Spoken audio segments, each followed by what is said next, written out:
We'll hear argument this morning in Case 12-9012, Robers versus United States. Mr. Green? Mr. Chief Justice, and may it please the Court, with respect to property crimes, Section 3663A of the Mandatory Victims Restitution Act requires an offset against a restitution order when any part of the property is returned to the victim.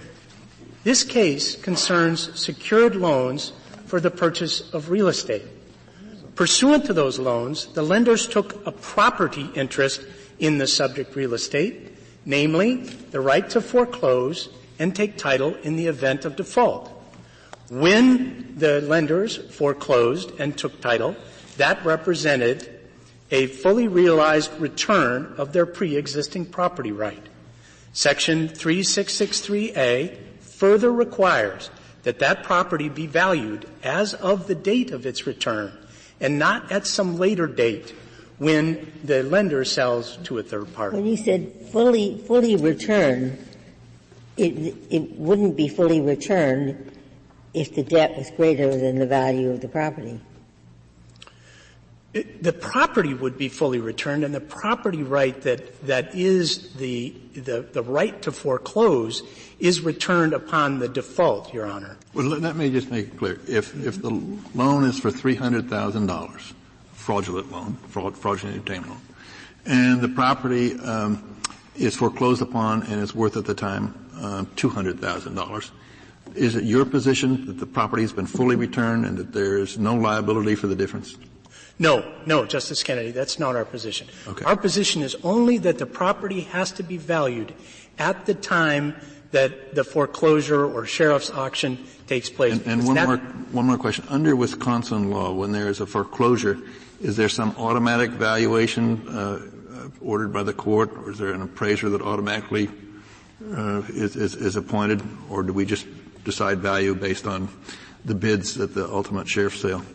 There is not any required appraisal, Your Honor, but frequently our understanding is that lenders who credit bid for those properties will, in fact, conduct an appraisal because they want to know how much they should credit bid for the property, whether it's Counsel, I have two related questions.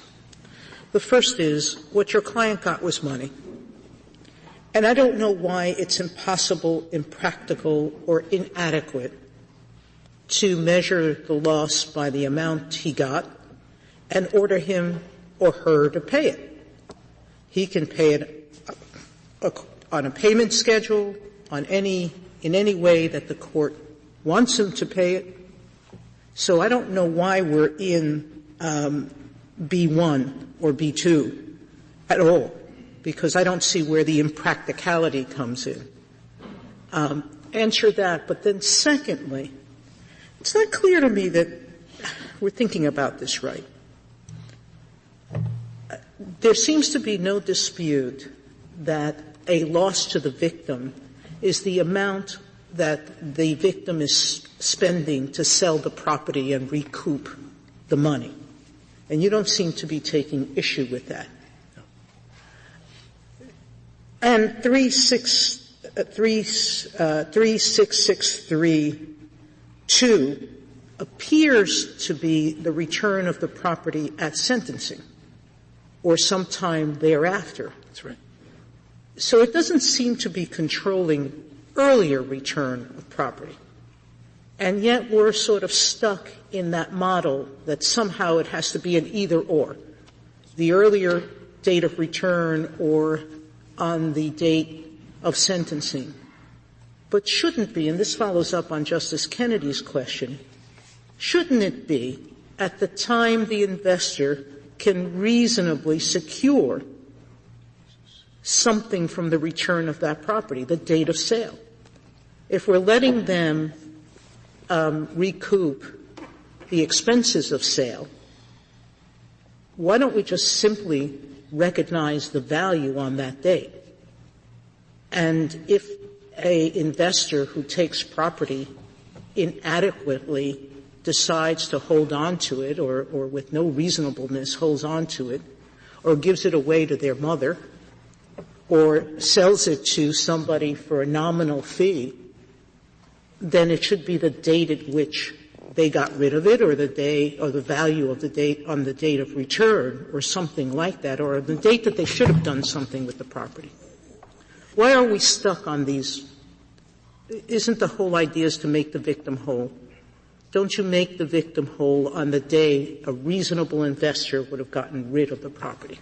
The whole idea is to make the victim whole. And as reflected in my answer to Justice Kennedy's question, that restitution order would be for the difference between the amount of the loan and the value of the property as of the date the property was returned. Your Honor first asked about impracticability. And in fact, it is impracticable for Mr. Robers to return the loan proceeds. He can't do that. Those loans were wired to an account for the benefit of the sellers. So we submit. But money is fungible. Money is fungible, but so are property and money fungible, and in exactly the way that my friend on the other side of the podium suggests here. That's because ultimately the property gets sold and the proceeds come back, according to their theory. Their theory is one of strict identity with respect to the application of B. But as Your Honor points out, B doesn't really apply here, because all we're talking about is money. This is a situation. Is that all we're talking? You know, if I were arguing your side of the case, I would not say that the bank got defrauded of money. Your client never got the money. The money had to be spent in order to buy the property. What the fraud here consisted of is that the bank got a loan, a mortgage, an interest in property, assured by a less than solvent debtor when it expected to get an interest in property, assured by a solvent debtor. And why isn't the nature of the fraud precisely the mortgage? This is not as good a mortgage as the bank anticipated it was getting. And therefore you don't have to, it is indeed the very same property. They gave them back the real estate, but it was not as much as they had expected. That's correct, Justice Scalia. When I said we're only talking about money, I was attributing that to the argument of the Solicitor General. Our argument is exactly the one that you've articulated. The property, the res here, the thing that was given back was the property interest that the lenders originally took. What would happen if it turned out that the property was worth more on the date of sentencing than it was on the date of foreclosure? Then two things might happen. One is the lender at foreclosure, Your Honor, takes full title, and they can do with the property what they will. If it turns out that the property is worth more at the date of sentencing, then that's because of the risks and maybe the conservatism of the particular lender, and that is their benefit. That's our position. Our position is not a one-way ratchet, Your Honor. However, if it turns out to be worth a whole lot more on the date of sentencing, then defense counsel might be able to come in and say to the court, look, the foreclosure amount was X. Shortly thereafter, the property got sold for twice X. That indicates, Your Honor, that the value as of the date of foreclosure might actually have been higher. And Your Honor should use, instead of the credit bid amount that the debtor paid for the property, a higher amount. Well, how do you arrive at the foreclosure amount? I mean, the one virtue or a virtue of the government's approach is you get the money. You know exactly how much the house sold for.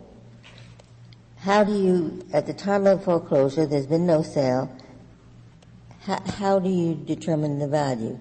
You said Wisconsin, there are often appraisals, but there wasn't any in this case, was there? Not that we know of, but we don't know exactly what the lender did. However, I would point to Joint Appendix page 77. And there, one of the victims, which was the Mortgage Guarantee Insurance Corporation, testified, Mr. Farmer testified at the sentencing that they use a computer model. They decided that they would pay the claim that was made by the lender, and take title to the property because their model told them that the expenses of the property and the value of the property would ultimately be worth more than the particular amount that they would pay in the claim.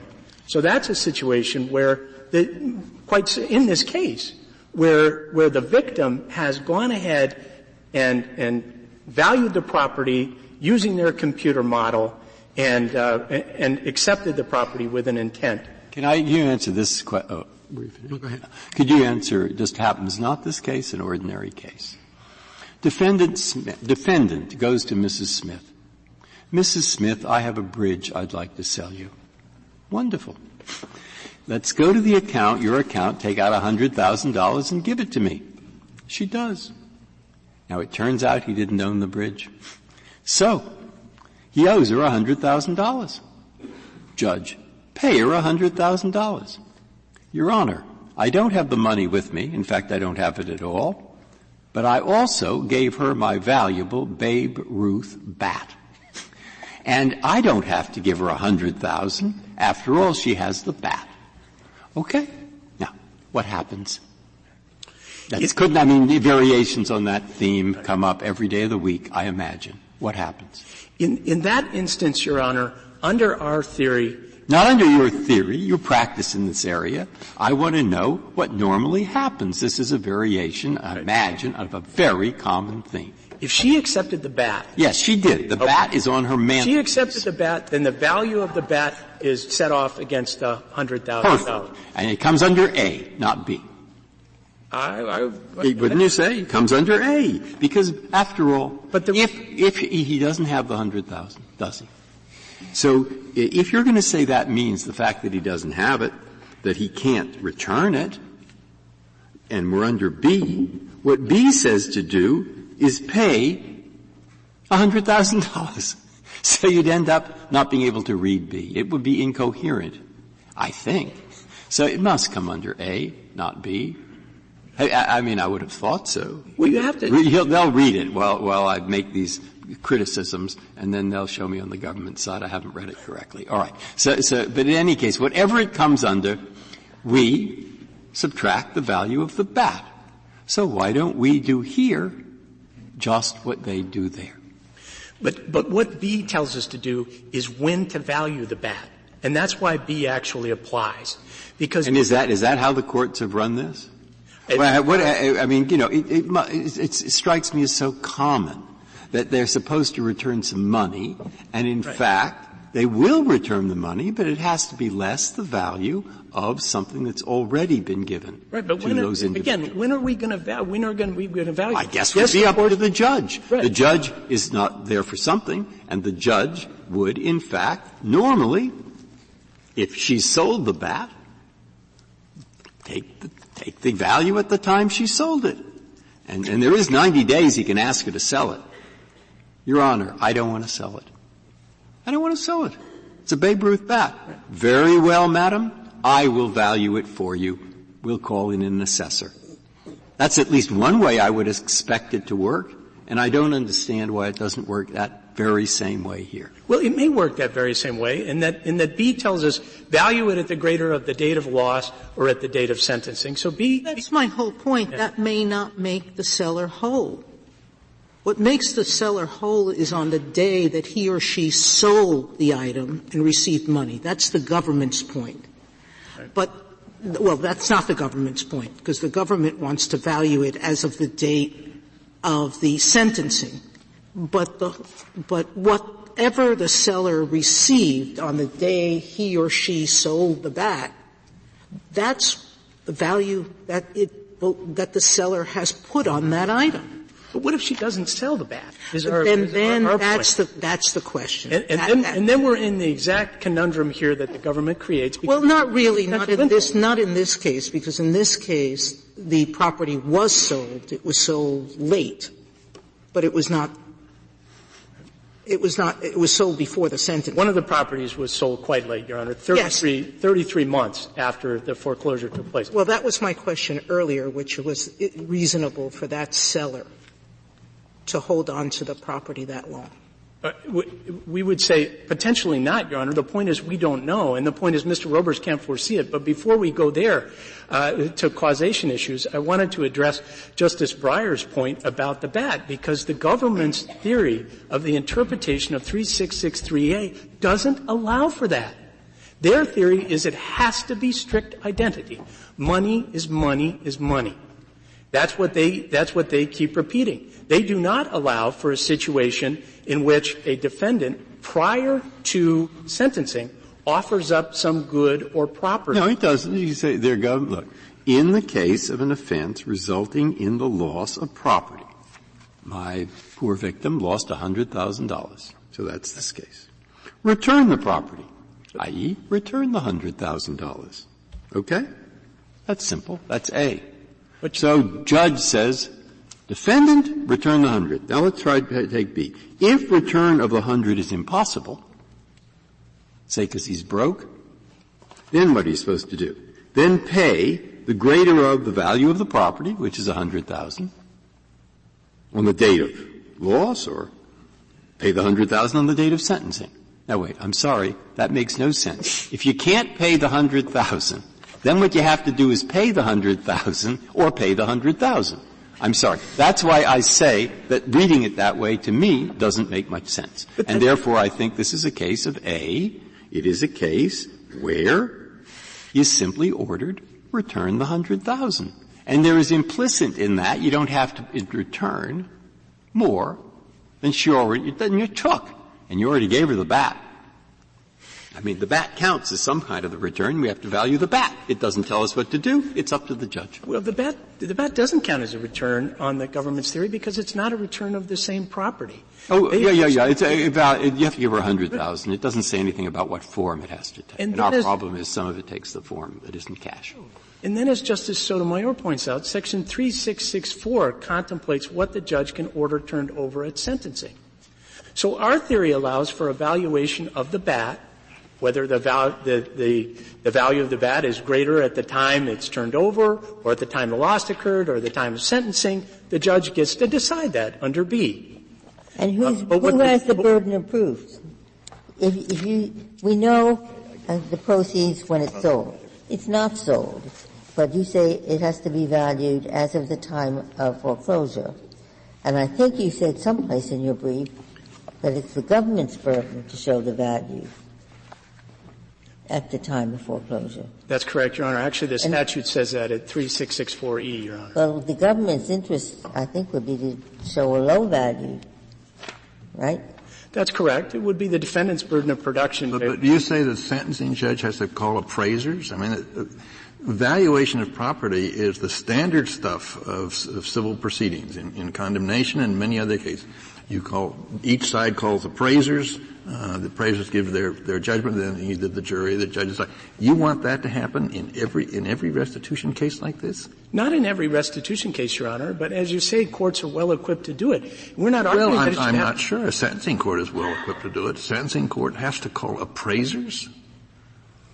Yes, Your Honor, if they're going to challenge what the foreclosure amount would be. Well, Mr. Green, here's one way of looking at this case, and maybe you'll tell me this is the wrong way of looking at it. But let's assume that the bank sells the property within a reasonable period of time, or as quickly as one could reasonably expect. So one way of looking at this is which party bears the risk that there is going to be a significant deterioration in the real estate market between the time of foreclosure and the time of sale. Now, your answer to that is that the victim should bear that risk? Why should that be? Why would Congress want that? Because the victim had complete control and dominion over the property once the victim foreclosed on the property. But real estate isn't completely liquid, and so it takes some time to sell it. So between the time when the foreclosure occurs and the time when the victim is able to sell the property and get money, there is a deterioration in the real estate market. Why should the victim bear that risk? Because the victim has complete dominion and control, Your Honor. And we wouldn't say, for example, even under the government's theory, if it were a baseball card collection and somebody had returned part of the baseball card collection, we wouldn't say that the defendant is responsible for what the owner of the baseball card collection does with it after it gets returned by the victim. That's a completely formalistic answer. Well, suppose that what the person who perpetrated the fraud returns is a truckload of tomatoes, very valuable. It's worth exactly the value of the original loan, but very perishable. And by the time the tomatoes can be sold, they're all rotten. So they're worth nothing. And you would say, well, they had dominion and control over the truckload of tomatoes. What is the difference? Well, if they accepted the truckload of tomatoes and they decided not to do anything with them, just like if the lender takes the property back and lets it go That wasn't the neglect. hypothetical. You're really confusing me. Both the baseball bat and the truckload of tomatoes do not come under B. I thought that was your case. Under B, you can deduct the value as of the date the property is returned of any part of the property that is returned. That's correct. The baseball bat is not a return of part of the property that was stolen, nor is the cartload of rotten tomatoes. And what are we talking about here? That's precisely the point I'm trying to make. It's not a return because it's not the same. It's not a part of the property. Why didn't you say that? You were quibbling about when it should be valued. We should have said it doesn't come under B at all. Well, in part because the question about who bears the risk is a legitimate question. But because there is not if it doesn't come in the statute at all. Well, frequently the issue is why should a fraudfeasor actually get the benefit of a decline in the real estate market? And the answer is because it's not the fraudfeasor doesn't proximately cause what third parties do with a part of the property that the fraudfeasor returns once the fraudfeasor has returned that property. Do you agree that if the real property is returned and that everybody agrees that on the day the property is returned, the value is less than the loan amount, that the victim is entitled to the difference between that value and the loan amount? Yes, we do. Then we are under B, and then we are talking about money and not the mortgage property. Well, we're still talking about property because, as I said at the outset, money is property. We're still talking about the value of the loan valued in terms of money and not of the real property, right? Otherwise, your concession that the victim is entitled to the difference can't work. Well, it would work, Your Honor, because we do have to put a monetary value on the property as of the date of foreclosure. The victim is entitled to the difference in the value of the property and the amount of money stolen based, in your view, on the value of the property at the time that it's returned, correct? That's correct. Then we are under B, correct? That's correct. We believe we are. Yes. Yes. You made a point about under Wisconsin law, there would be in the foreclosure, suppose there were a foreclosure, there could be no deficiency judgment. Were you trying to suggest from that you get the property and no restitution for the rest? No, Your Honor. We weren't trying to suggest that we would, and we're not standing on the deficiency judgment. What we are suggesting is that in determining what the appropriate restitution is, in determining the value of the property that was returned at the time the lenders took default, we're looking at the difference between the foreclosure date and the value of the loans as they were lent. So we're not standing on any deficiency. What if I don't think that the mortgage has anything to do with returning property? That a mortgage, the real estate is not cash, okay? What if I think it doesn't come under B at all? How would it be treated if it doesn't come under B? It would be treated still in a similar fashion, and even if the government's theory were to prevail here, we think we still win because a credit bid at foreclosure for a piece of property is treated as cash. That's a cash transaction, Your Honor. It's considered to be a cash transaction. And that means cash has been paid for cash. The lender has, and that stands to reason. Cash hasn't been returned. I mean, you could say the same thing about the baseball bat. He gives him a baseball bat. It's had nothing to do with the cash that he got. And you would say, well, when he sells the baseball bat, he gets cash. Therefore, cash has been returned. That's surely not right, is it? But this Court said in Radlax that a credit bid is the same as cash. And that's what lenders do when they foreclose on real estate. They credit bid, and that's the same thing. It's the same with the baseball bat, right? No, I don't think it is, because that is a different transaction. Legally, that credit bid is treated as cash. I'd like to reserve the remainder of my time for rebuttal. Thank you, counsel. Ms. Harrington. Thank you, Mr. Chief Justice, and may it please the Court. I'd like to start with what I think at least is some common ground between the government and Mr. Robers. And that is that if a defendant fraudulently deprives a victim of a car and then gives the victim a crate of pineapples or tomatoes or an elephant, he's not entitled to an offset because what the victim lost was a car, and the car is not the same as pineapples or an elephant. We think that's exactly what happened here. What the victims lost in this case was money. What they got back was houses, which is not the same. Now, Petitioner says it is the same. What happens if they decide to give the house to the banker, to his mother or grandmother? Well, then that would bring in principles of proximate cause under the MVRA. So if I can just say in the vast... No, it doesn't bring into principles. You have to they took a property that had a value at some point, perhaps during the entire period.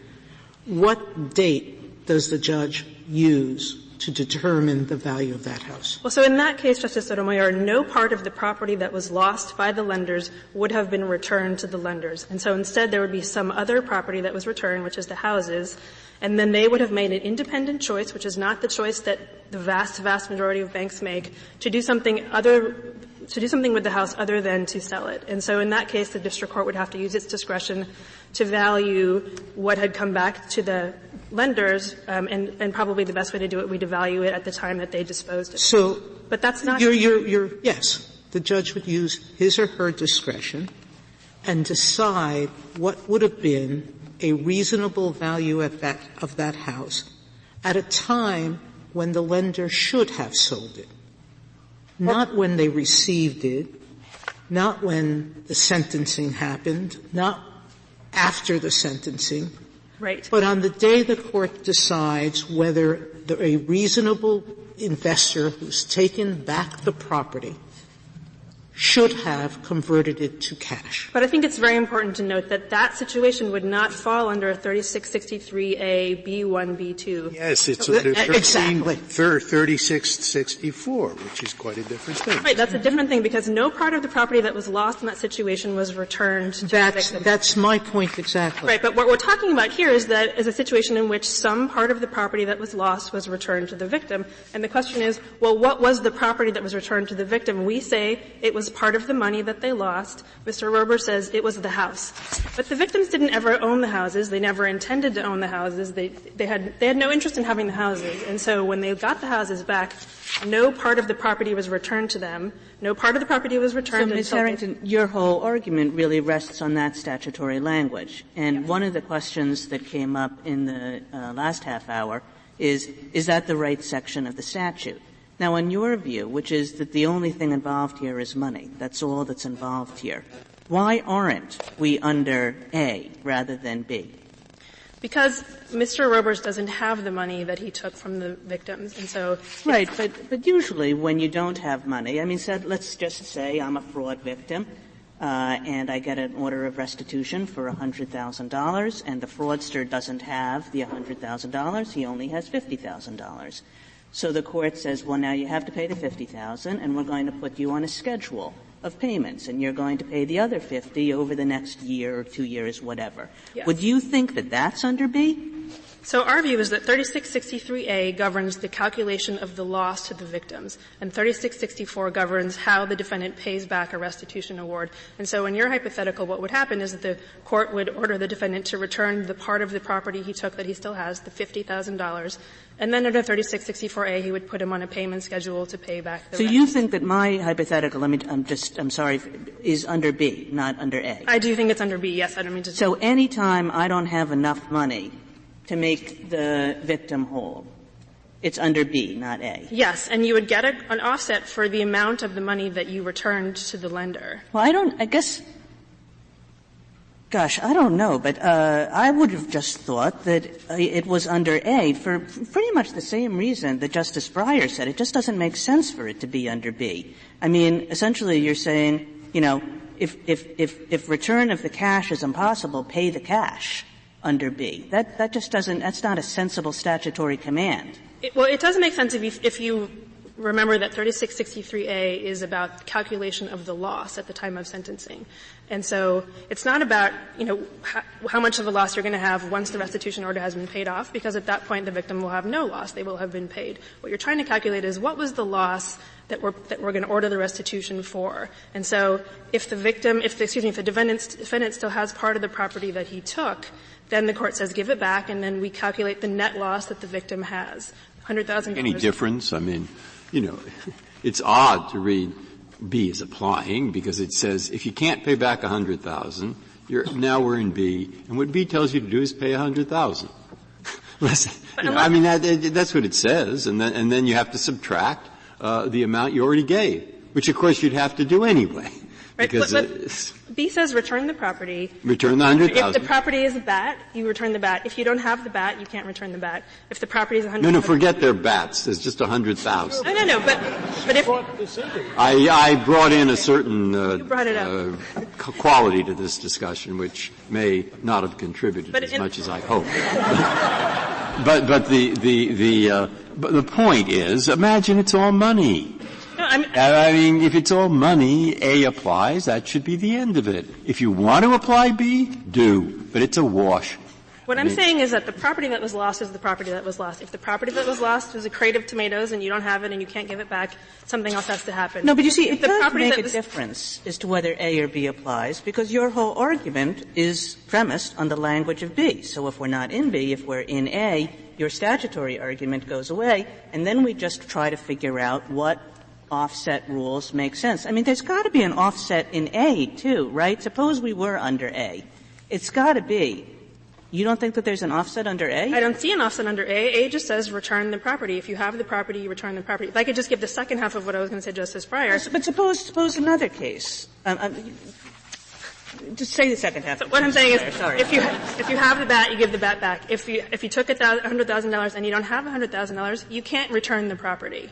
It doesn't matter that once under 3664, the district court structures the way you pay a restitution order, that ultimately you will be paying $100 a month for 182 years, which is what this guy's going to be doing, which is to say that money's never going to get back to the lenders. What do you think happens in an A case where, let's in a mortgage case, so there's a home, but this person also has cash and repays the full amount in cash.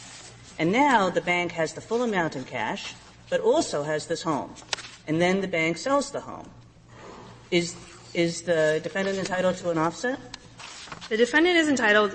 So if the defendant pays back the full amount of the cash that it took, and the lenders have taken title to the house, then the lenders have no loss because the full amount of the property has been returned to the defendant. Under our view, and let me just say, this situation really never arises. I know, but if it did arise, because I'm trying to figure out, it seems to me that there has to be an implicit offset in A as well.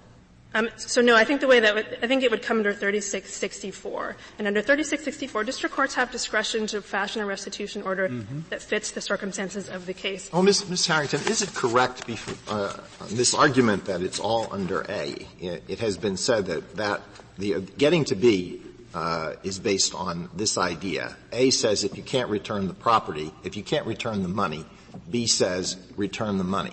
But is that accurate? What A says is if it's impossible to return the money, assuming that's the thing at issue, B says return the value.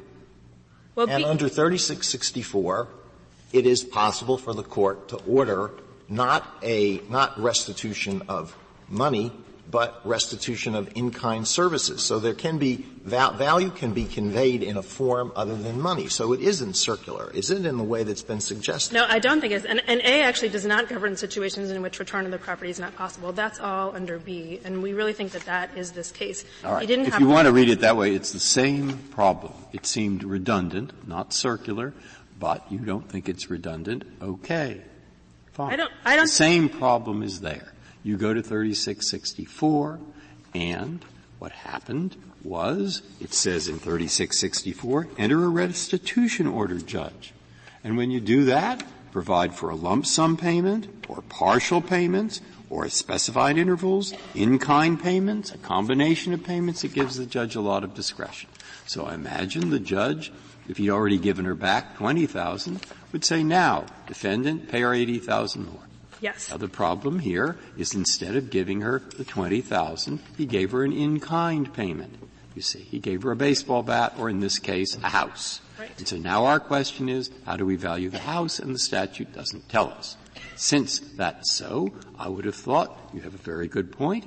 If, as here, the victim has sold the house already, well, what he got for it? That's the end of that. Unless, of course, it was an unreasonable, fraudulent, or hooked-up sale, which the defendant can point out and the judge couldn't. But what happens if she won't sell the house? She says, I love the bat. I love the house. I'm not selling. Then you say you have 90 days to do it. Right. Or let it befall on you what it befalls. And then what you have to do is value the house if she still won't sell it. Yes, and you have to value the bat if she still won't sell it. Do I have that right? Yes, but you would value the bat or the house as a replacement of property under Section 3664F4, not as a return of the property that was lost. It was not a return. Right, because it's not the property that was lost. lost. In-kind property they're trying to get. Right, but under Section 3664, you're allowed to make an in-kind payment with return of property or replacement of property. Return of property is return of the property that was lost. Replacement is giving some other kind of property different from what was lost. But under Section that goes back to how do you measure and when do you measure this?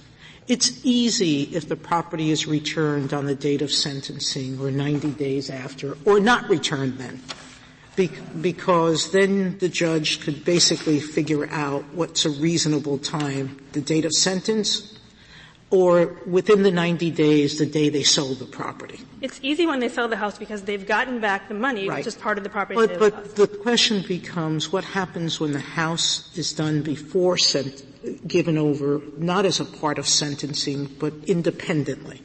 So then and that's why I don't think any of these provisions really answered that question. And so why don't we go back to the basics? Why should the victim, so I think you agree with this, why should the victim suffer the loss attendant to selling property that decreases in value because during the time that they were teeing it up for sale, the market dropped? And you say the victim should. The victim should not. The MVRA. All right, but let's assume that the market dropped and they sold it. What's the value you give to the victim? It's the date that the victim sold the property, no? It's right, but that's because that's when they got back part of the property they lost, because the property they lost was money. When they got the house, no part of the property that they lost was returned to them until they got the money back. Now, Justice Breyer asked you what happens if on some day they did something unreasonable. They just kept the property, they gave it to a grandmother, they sold it to someone for a nominal amount, a sham transaction. What does a judge do then? They kept the property because they just didn't want to sell it. They just let it die because they were lazy. So is that a case the victim should be made whole for their loss? No, because that's a case, I mean, yes, in the sense that they should be made whole for the part of the loss that's attributable to the actions of the defendant. But that's a situation where part of the victim's net losses would be attributable to independent decisions that are commercially unreasonable made by the victim. And so that's where proximate cause come in. That's not this case. In this case, there's no indication that the lenders held onto the houses for longer than was reasonable. Do you agree that the victim, in this case the bank, may not hold on to the property for an unreasonable period of time? Yes, but so in this case, one of the houses took 33 months to sell, as the petitioner's counsel pointed out. But that was a house where at the sheriff's sale, there were a total of 0 bidders on the house. And so nobody wanted to buy the house. And so if you were going to value the house at the point of foreclosure, maybe you would value it at 0, which wouldn't really be good for anybody. It certainly wouldn't be good for the defendant. There wasn't anything at all on the record to suggest that there was that 30 months was an undue delay. There certainly was not. But there's a question about this case that I would like you to answer before you finish. And this is a case of a young man, 19 years old. He gets hooked into the scheme. He gets $500 for each parcel, $1,000, and then he's ordered to make restitution of $219,000. He was a bit player in the scheme.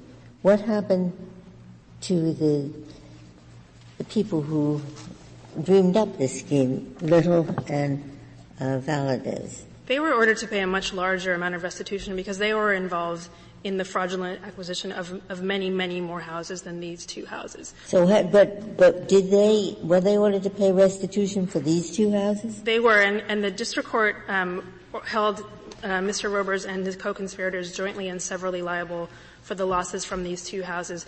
Now, the Section 3664H allows a district court to apportion losses if it wants to. It was Mr. Robers asked the court to do that. The court decided not to do that.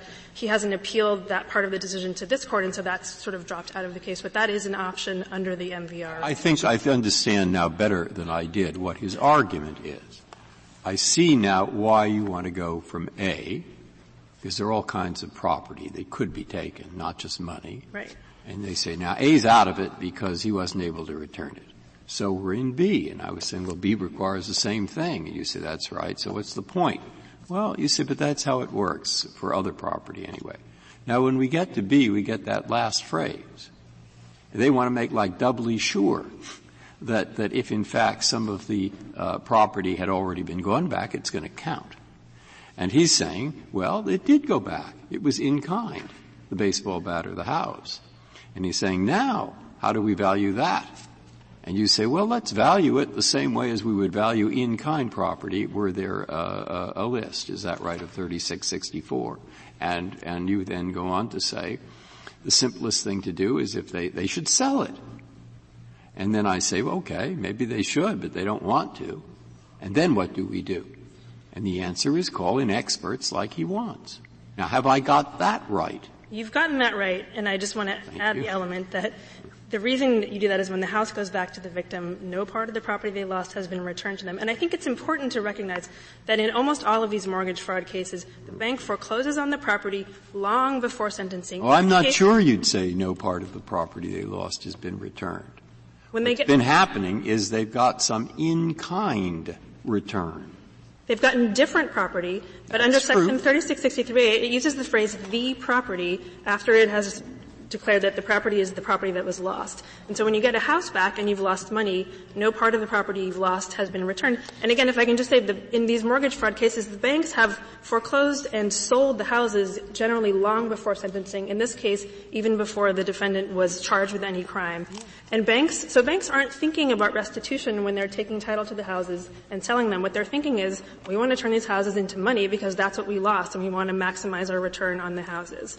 And they're not thinking of restitution as some sort of insurance against their needing to be responsible in selling the houses, because as in this case, most defendants don't have the resources to pay a restitution. And when they sell and they get much more money than they ever wise thought from the house, that extra amount also counts then in the defendant's favor? Absolutely. Under our view, the defendant gets the benefit of that and the victim would not be overcompensated. Under his view, he wouldn't get any benefit of that and the victim would get double recovery. Well, how does the defendant get the benefit of that? What would the defendant do to go get the excess?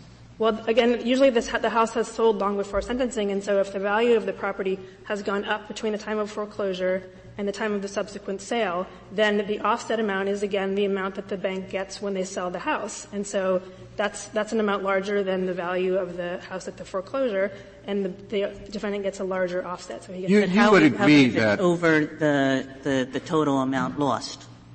If it's over the total amount lost, then the victim's loss is zero as a result of the defendant's fraud. And so he doesn't have to pay any restitution award. Now, the victim would get to keep the extra amount of the money in the same way that happens in any foreclosure proceeding when there's no fraud involved. If a bank you would agree that a different rule applies if there is some unreasonable delay in disposing of the property? Yes, and in our view, that's a proximate cause question, because then the victim's net losses wouldn't be caused by the defendant's fraud. And what do you do in the case of some dramatic development between the return of the house as opposed to the property and its sale? It depends what sort of dramatic development you mean. Well, something is discovered with respect to the property that nobody knew about. It's suddenly a hazardous chemical zone and the property is worthless, while when it was not returned, I don't mean the prejudged case, when the bank got it, it was worth $200,000, but all of a sudden it's, Love Canal or something and it's worth nothing. Well, so in our view, the house is only worth what someone's willing to pay for it in an arm's-length transaction. And so if there's something about the house that you just didn't know when the bank got the house, then that really wouldn't be the value of the house. The value of the house is what you can sell it for, and if there's something... Well, no, but my point is it the value you could sell it for before this discovery of an extraordinary condition, or is it the value afterward? I think in that case it would probably be whatever the money that the bank can get for the house. But if there's some other type of event, like if there's an earthquake in the middle of the country that destroys the house, then I think that would be sort of a classic example of something that would break the chain of proximate cause. And so what would happen in that case usually is the bank would get paid by its insurance company, compensated for the loss of the house, and you would sort of value the house at the time that it was destroyed after the bank acquired it, and then the insurance company in that case wouldn't be entitled to any restitution from the defendant because it wouldn't be the defendant's actions that caused the destruction of the house. What he's saying is that just the fact that the housing market went down is an intervening, non-foreseeable event that breaks the chain of causation. Under our view, that's absolutely not correct. The very nature of the defendant's scheme injected the health of the housing market into the ultimate determination of the victim's net losses. His design was that he would take money from the banks and promise to pay it back. He had no intention to pay it back, in fact, never made a single payment. That necessarily and foreseeably triggered the foreclosure, which caused the banks to own the houses and then caused them to put them on the market and sell. It's absolutely foreseeable that it takes banks a certain amount of time to sell the houses, absolutely foreseeable that the value of the houses will fluctuate over time. No one has to be able to predict what the houses would have been worth on a particular date in the future to be able to say that it was foreseeable that the value would change. And the MVRA allocates any risk from a change in property to a defendant, not to the victim. And that's consistent with our view. If there are no further questions, I can rest. I guess I'd just like to end by reiterating our main point, which is that the text of the statute is very clear in this case. And what it focuses on is how much of the property that was lost has been returned to the victim before sentencing. When the property that was lost was a car, you don't get an offset for returning pineapples. When the property that was lost was money, you don't get an offset for returning the house. But in this case, as in almost all mortgage fraud cases, the banks were able to get back some of the property they lost when they sold the houses. And so there's no valuation question here. It's not a question of how much of the property that was lost did the banks get back. The district court knew 100% for sure because the houses were sold before Mr. Roberts was even charged with the crime. Well, what if they get the house, and as soon as they get it, there are 10 offers at $500,000 or more, and the amount of the restitution is $300,000 or whatever. But the bank says, I think the market is going to go even higher, so I'm not going to sell it right away. I'm going to wait. Not an unreasonable length of time, but I'm going to wait. And then the market craters.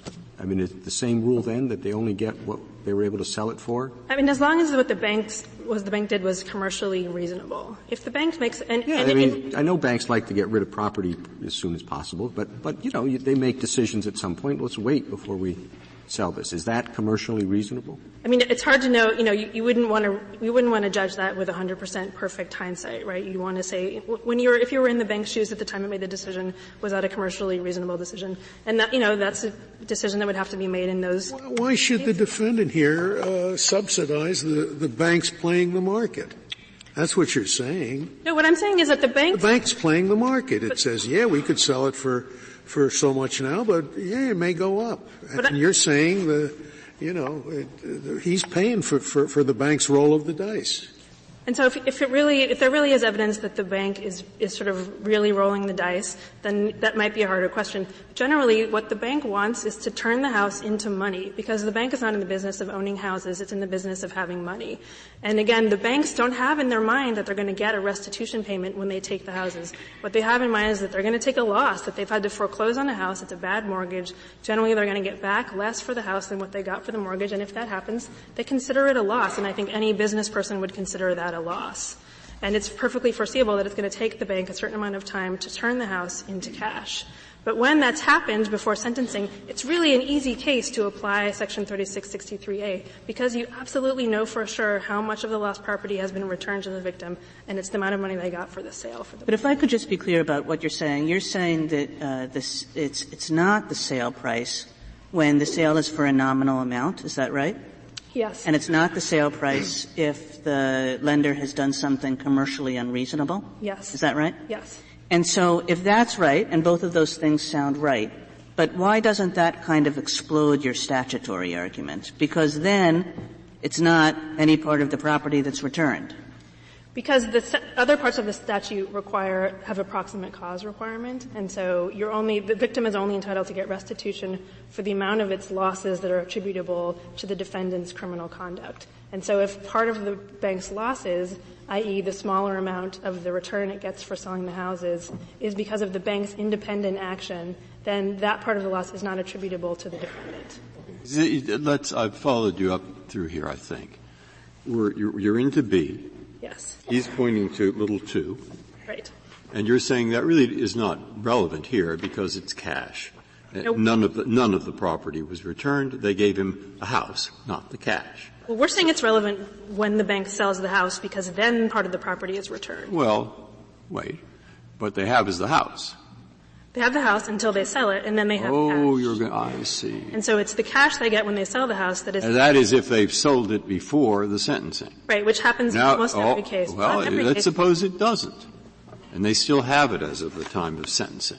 Then we're over into 3A. It's an in-kind, 3664. Right. It's an in-kind payment. The judge has discretion as to how to value it. He could say sell it within 90 days, and we'll take that. Right. Or he could say if you don't want to do that, we call in the assessors. It wouldn't be considered an offset under Section 3663A, B1, B2. But you're saying because little 2 applies, that when it's transformed into cash prior to the sentencing, then they have received some part of the money back. Yes. And often that will work in favor of the defendant. It will, because sometimes, as in this case, it won't if the housing market collapses. Sometimes it goes down, but other times it goes up, and the trend over time is that the housing market goes up. And so more often than not, in the larger picture, it will inure to the benefit of the defendant. So where do you value for the person who, the creditor, the secured creditor, who acts unreasonably? Let's assume an unreasonable act. And you said it might have been commercially unreasonable to hold on to the property after somebody offered them twice the amount of their mortgage. Well, I think in those unusual circumstances, it would be as you suggested earlier, which is that you would value it as of the date it would have been reasonable to dispose of the property in a fair market arm's-length transaction. And that's usually not. What do you think of this test? In calculating a creditor's loss resulting from a secure transaction, the restitution award should be offset by the amount that a reasonably diligent creditor under the same or similar circumstances could or would did obtain for the collateral. I think generally that's fine. I think in the mine run of cases, the lion's share of cases, you're going to be sort of overly complicating the district court's inquiry, because in almost all of the cases the houses have been sold, and so you can look at the dollar figure that the bank's got, and that's the amount you can use, and that fits into what you described. But to sort of describe it in a more complicated way, I think in most cases it's not just more complicated. It's a question of I guess who has the burden. As I understand what you're proposing is you get the sale price, but it's available to the defendant to show that the sale price was unreasonably low because of gamesmanship on the part of the bank or some other reason. I think right? that would be available to the defendant. Yeah. I think you would prefer that to the other formulation, wouldn't you? Yes, and I think there's a presumption that banks are going to act in a commercially reasonable way because they have no expectation of getting any money back through the restitution process. If the sale, if at the time of sentencing, the house has not yet been sold, but there's no, there's good reason for the delay because, for example, there are no bids at an earlier time. Could the judge defer the restitution order until the house is sold? So, as Justice Breyer suggested, under our view, the district court's first resort would be to say to push off the determination of the restitution amount for 90 days under 3664D5, and give the bank a little more time to sell the house, because in that case, a determination we wouldn't be able to ascertain the net losses of the victim. If a bank still couldn't sell the house, then I think under this Court's decision in Dolan, what the Court could do is say, yes, I'm going to order restitution. The restitution will be for the full amount of the mortgages, the money that was lost, minus whatever amount of money the banks get back when they sell the houses.